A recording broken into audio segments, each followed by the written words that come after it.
Hi friends, రీసెంట్గా Bharat south Africa మధ్య జరిగినటువంటి తొలి టెస్ట్ మ్యాచ్లో భారత్ అనూహ్యంగా 30 పరుగుల తేడాతో ఓటమి పాలైంది. నిజానికి అసలు భారత్ గడ్డపై సౌత్ ఆఫ్రికా గత 15 సంవత్సరాల్లో ఒక్క విజయం కూడా సాధించలేదు. ప్రస్తుతం ఈ సౌత్ ఆఫ్రికా కెప్టెన్ అయినటువంటి టెంబా బౌమా సారథ్యంలోనే గత 15 సంవత్సరాల నుంచి కోల్పోయినటువంటి ఈ విజయాన్ని మొట్టమొదటిసారిగా సౌత్ ఆఫ్రికాకు ఈ కెప్టెన్ పరిచయం చేశాడు. అతడు పరిచయం చేసినటువంటి ఈ విజయం అనేది వాళ్ళ దృష్టిలో సాధారణ విజయం కాదు. అసలు నిజానికి ఈ మ్యాచ్లో తక్కువ స్కోర్లు నమోదైనప్పటికీ ఈ మ్యాచ్లో సౌత్ ఆఫ్రికా కెప్టెన్ చూసినటువంటి సహనంతో కూడిన బ్యాటింగ్ అనేది అభిమానులు అంత ఈజీగా అయితే మర్చిపోలేరు. ప్రధానంగా ఈ మ్యాచ్ రెండో ఇన్నింగ్స్లో సౌత్ ఆఫ్రికా తరపున మిగతా బ్యాట్స్మెన్లంతా దారుణంగా విఫలమైనప్పటికీ కెప్టెన్గా టెంబా బౌమా చూపినటువంటి సహనవంతమైన బ్యాటింగ్ అంతా ఇంతా కాదు.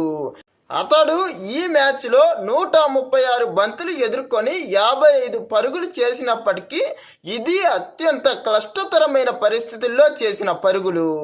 అంతేకాకుండా మిగతా ఏ ఆటగాడు కూడా తను చేసిన పరుగుల్లో సగం పరుగులు కూడా చేయలేకపోయాడు.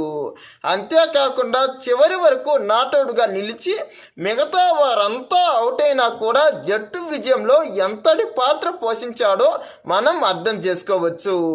నిజానికి ఇతడు రాకముందు సౌత్ ఆఫ్రికా తరపున ఎంతో మంది దిగ్గజ క్రికెటర్లు అయినటువంటి హసీం ఆమ్లా, డివిలియర్స్, డూప్లెసిస్ వంటి ఎందరో మేటి ఆటగాళ్లు కూడా భారత్పై సిరీస్ సాధించాలన్న కలను అస్సలు సాకారం చేసుకోవడం అటు ఉంచితే ఒక్క మ్యాచ్ కూడా గెలవలేకపోయారు. కానీ అలాంటి సిచ్యువేషన్లో ఈ టెంబా బౌమా అనూహ్యంగా ఇలా భారత్పై ఏకంగా మొదటి విజయాన్ని నమోదు చేశాడంటేనే ఇతడి కెప్టెన్సీ సత్తా ఎలాంటిదో మనం అర్థం చేసుకోవచ్చు.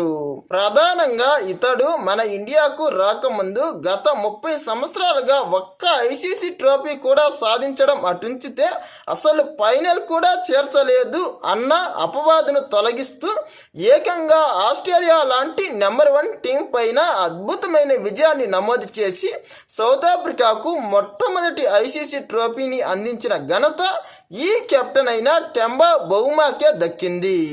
అసలు నిజానికి టెంబా బౌమా ఎత్తు కేవలం 3 అడుగులు మాత్రమే. అసలు ప్రపంచ క్రికెట్లోనే అత్యంత పొట్టివాడు ఇతడు మాత్రమే. మరి ఇలాంటి వ్యక్తికి అందులోనూ కెప్టెన్సీ ఇవ్వడం అంటే మామూలు విషయం కాదు. మరి సౌత్ ఆఫ్రికా ఎలా ఆలోచించిందో ఏమో కానీ ఇతడికి కెప్టెన్సీ ఇచ్చి మంచి పని చేసిందనే చెప్పాలి. ఎంతో గొప్పగా ఎంతో గొప్ప ఇన్నింగ్స్లు ఆడిన బ్యాట్స్మెన్లకు కూడా సాధ్యం కాని ఆట తీరుతో పాటు అద్భుతమైన కెప్టెన్సీతో సౌత్ ఆఫ్రికా యొక్క ఐసీసీ ట్రోఫీ కలను సాకారం చేశాడు. అంతేకాకుండా భారత్లో విజయమే లేదు అన్న అపవాదు నుండి సౌత్ ఆఫ్రికాను మొట్టమొదటిసారిగా బయటపడేశాడు. అయితే ఈ మ్యాచ్లో భారత బ్యాట్స్మెన్లు చాలా దారుణమైన ఆట తీరుతో చాలా విమర్శలు ఎదుర్కొన్నారు. అసలు నిజానికి రెండో ఇన్నింగ్స్లో భారత్ ముందు సౌత్ ఆఫ్రికా విధించిన లక్ష్యం కేవలం 124 పరుగులు మాత్రమే. ప్రస్తుతం భారత్ వైపు ఉన్న మేటి ఆటగాళ్లకు ఈ కొద్దిగా పరుగులు అనేవి ఏ మూలకు సరిపోవు అని చాలా మంది క్రికెట్ అభిమానులు ముందుగా భావించే ఉంటారు. కానీ అలాంటి సిచ్యువేషన్లో సౌత్ ఆఫ్రికా బౌలర్లను అద్భుతంగా ప్రయోగిస్తూ ఇలా భారత్పై విజయాన్ని నమోదు చేయడం అంటే మామూలు విషయం కాదు. ప్రధానంగా ఈ మ్యాచ్లో భారత బ్యాట్స్మెన్లను సౌత్ ఆఫ్రికా స్పిన్నర్లు అయినటువంటి కేశవ్ మహరాజ్ మరియు శర్మాన్ హార్మన్లు ఎంతో బాగా ఇబ్బంది పెట్టారు. ఇద్దరూ కూడా వారి స్థాయికి మించి రాణించి సౌత్ ఆఫ్రికా కెప్టెన్ యొక్క నమ్మకాన్ని వమ్ము చేయకుండా సౌత్ ఆఫ్రికాకు గత 15 సంవత్సరాల్లో ఎన్నడూ లేనటువంటి మొట్టమొదటి విజయాన్ని నమోదు చేశారు. ప్రధానంగా రెండో ఇన్నింగ్స్లో భారత్ యొక్క పతనాన్ని శాసించినటువంటి సౌత్ ఆఫ్రికా స్పిన్నర్లు కేశవ్ మహారాజ్ మరియు షెర్మన్ హార్మర్లు. వీరిరువురు కూడా వారి అంచనాలకు మించి రాణించి భారత్ను తీవ్రమైన ఇబ్బందులకు గురిచేశారు. వీరి మూలంగానే భారత్ తరపున ఒక్క వాషింగ్టన్ సుందర్ మినహాయించి ఎవరూ కూడా సరిగ్గా క్రీజ్లో నిలబడలేకపోయారు.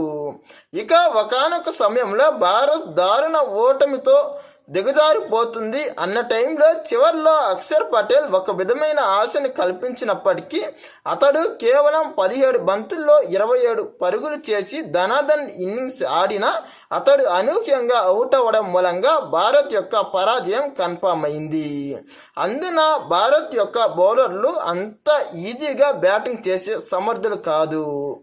చివర్లో భారత టైలెండర్లను కేశవ్ మహారాజ్ తన యొక్క అద్భుతమైన స్పిన్తో కేవలం 93కే ఆల్అవుట్ చేశాడు. ప్రధానంగా ఈ మ్యాచ్లో భారత్ ఓటమికి కారణాలు మెయిన్గా బ్యాటింగ్ వైఫల్యమే.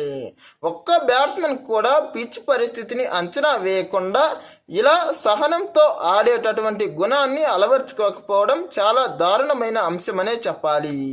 సౌత్ ఆఫ్రికా కెప్టెన్ మిగతా వాళ్ళంతా విఫలమైనప్పటికీ ఎలాగైతే నిరీక్షణ మరియు సహనంతో ఆడాడో మన వైపు వాషింగ్టన్ సుందర్ ఆడినప్పటికీ అతడిలాగా మిగతా వారెవరూ ఆడలేకపోయారు. ఇది కూడా భారత్ యొక్క ఓటమికి ప్రధాన కారణమనే చెప్పాలి.